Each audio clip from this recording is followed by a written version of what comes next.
नमस्कार दोस्तों। आज हम बात करेंगे उन कानूनों की जो 1 अप्रैल से लागू होने जा रहे हैं। ये कानून कर्मचारियों के जीवन को किस तरह से प्रभावित करेंगे, प्रत्यक्ष रूप से या अप्रत्यक्ष रूप से, इस पर आज हम विशेष रूप से चर्चा करेंगे। तो जैसा कि आप जानते हैं कि भारत सरकार ने हाल ही में कानून पास किए हैं। तो इसमें जो पहला कानून है वो प्रत्यक्ष रूप से आपके वेतन को प्रभावित करेगा। अब कैसे प्रभावित करेगा ये मैं आपको बताता हूँ।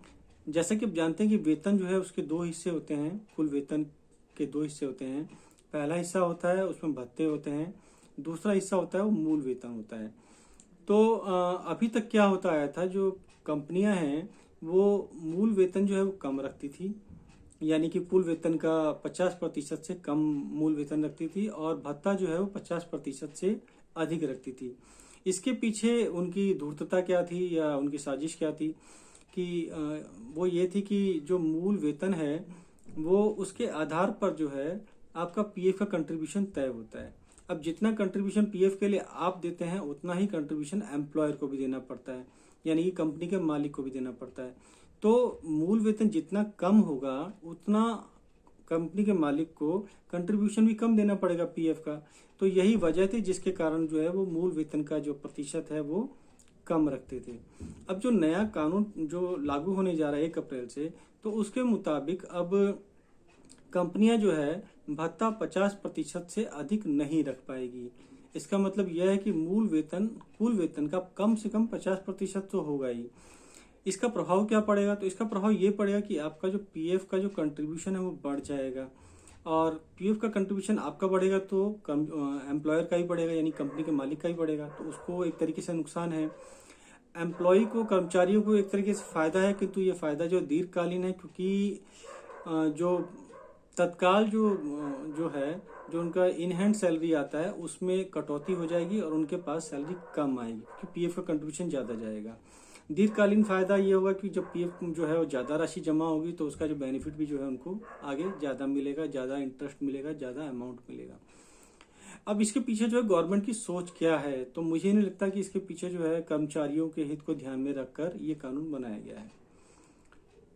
कारण ये है कि जैसे कि आप जानते हैं कि जो पीएफ का जो पैसा है उसे अब इन्वेस्ट किया जाता है शेयर बाजार में और अन्य माध्यमों से भी। तो गवर्नमेंट के पास जो है जब पीएफ का पैसा आता है तो जो उससे इनकम होती है वो उसका कुछ हिस्सा गवर्नमेंट के पास भी जाता है और उसमें से कुछ प्रतिशत जो है सरकार जो है ब्याज के रूप में कर्मचारियों को भी देती है। तो ये इसका जो है इनडायरेक्ट लाभ जो है वो गवर्नमेंट को है, कर्मचारियों को है, लेकिन जो है दीर्घकालीन लाभ है, उनको लंबे समय में लाभ मिलेगा, लेकिन तत्काल उनको जो है नुकसान सहना पड़ेगा। अब दूसरी बात यह है कि इस कानून को बनाने का कोई मतलब नहीं रह जाता है उन कर्मचारियों के लिए जहां पीएफ की व्यवस्था ही नहीं है। कहने के लिए जो है कानून पहले से बहुत सारे बने हुए हैं कर्मचारियों के लिए या श्रमिकों के लिए, किंतु जो है उन कानून वो पूर्ण रूप से लागू हों ये भी सुनिश्चित करना सरकार का ही काम है। यदि आप कागजों पर कानून बनाते जाएंगे और उन्हें लागू नहीं करेंगे तो इसका कोई लाभ नहीं है, कर्मचारियों की तो कोई लाभ नहीं है। हाँ, चुनाव के समय में ये आप जो है गिनाने के लिए जो है ये उपलब्धियां गिना सकते हैं, इन कानूनों को जो है आप जो है पढ़ सकते हैं कि हमने जो ये कानून बनाए।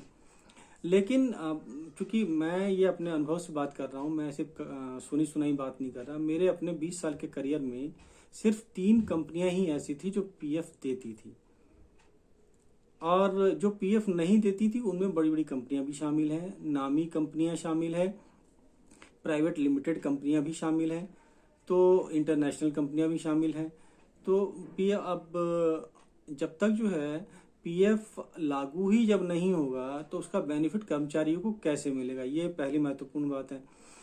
दूसरी बात यह है कि अब गवर्नमेंट ने जो दूसरा कानून जो लागू किया है वो ये है कि जो आपका ओवर टाइम है वो पहले क्या था कि आधा घंटा से कम यदि ओवर टाइम होता था तो उसका ओवर टाइम कर्मचारियों को नहीं मिलता था, उसके लिए कानून नहीं था।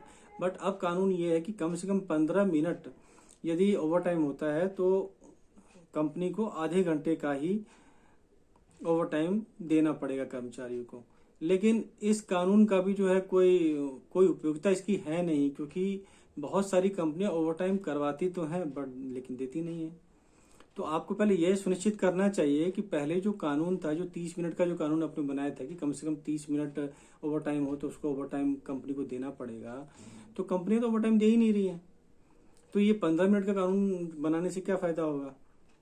तो आपको पहले यह सुनिश्चित करना होगा कि जो भी कानून आप बना रहे हैं वो कानून जो है वो लागू हो, उसका लाभ जो है कर्मचारियों को मिले। तो अब आप कहने को सरकार कह सकती है भाई सारा काम हम कैसे करें, कुछ जिम्मेदारी जो है वो जनता की भी है, जनता कंप्लेन क्यों नहीं करती है। तो अब कंप्लेन करने का लाभ क्या नुकसान होता है और क्या लाभ होता है, किनको लाभ होता है किनको नुकसान होता है, इस पे बात कर लेते हैं। तो अभी मेरे आसपास ही एक स्कूल है और इस स्कूल में जो है एक आया लेबर इंस्पेक्टर चेक करने के लिए, हर साल आता है। व्यवस्थाएं हैं, सरकार ने व्यवस्था तो सुनिश्चित कर ही रखी है, लेबर इंस्पेक्टर है, लेबर कमिश्नर हैं, जोन वाइज जो है। तो लेबर इंस्पेक्टर आया और उसने जो है कर्मचारियों से बात की, उसने कन्विंस किया कर्मचारियों को कि आप यदि यहाँ कोई समस्या है या आपका वेतन जो है जो निर्धारित वेतन उससे कम है तो आप मुझे बताइए, आपका वेतन जो है पूरा आपको मिलेगा और आपका नाम जो है बाहर नहीं आएगा। तो काफ़ी देर जो है मेहनत मशक्कत करने के बाद जो है एक कर्मचारी ने हिम्मत की और उसने बताया कि जो है मेरा वेतन जो है वो सरकार द्वारा निर्धारित वेतन से भी बहुत कम है। तो अब वो इसका परिणाम क्या हुआ? परिणाम ये हुआ कि जो लेबर इंस्पेक्टर था वो कंपनी के स्कूल के मालिक के पास गया, उसने जो है ये राज खोल दिया और राज खोलने के बाद जो है उसका मुंह भर गया। तो मुंह तो उसका भर गया और वो निकल लिया पतली गली से, लेकिन जो कर्मचारी था जिसने हिम्मत करके अपनी बात रखी थी उस कर्मचारी को तत्काल प्रभाव से वहां से निकाल दिया गया। दूसरी बात ये है कि अब शिकायत करने का तो आपने देख लिया।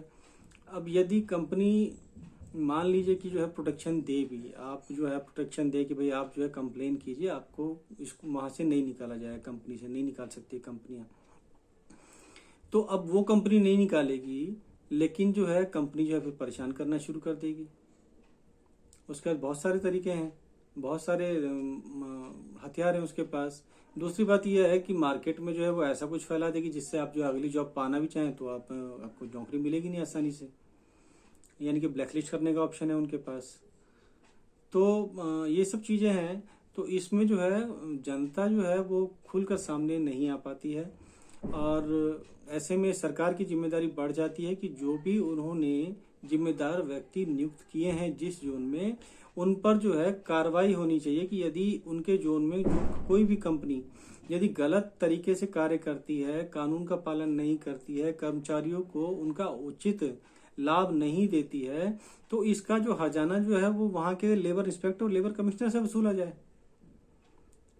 लेकिन ऐसा भी कुछ है नहीं, तो फिर इन सब कानूनों कोई फायदा नहीं है। मिला जुला कर जो है ये सब नियम कानून जो है ऐसा नहीं है पहली बार बने हैं, पहली बार संशोधन हुआ है, पहले भी नियम कानून बनते रहे, संशोधन होते रहे।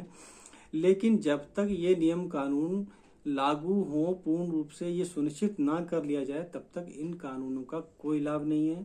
इन कानूनों का लाभ सिर्फ सरकारों को है अपनी उपलब्धियां गिनाने में और अप्रत्यक्ष रूप से अपना जो वर्चस्व है, अपना जो लाभ है उसको बढ़ाने में।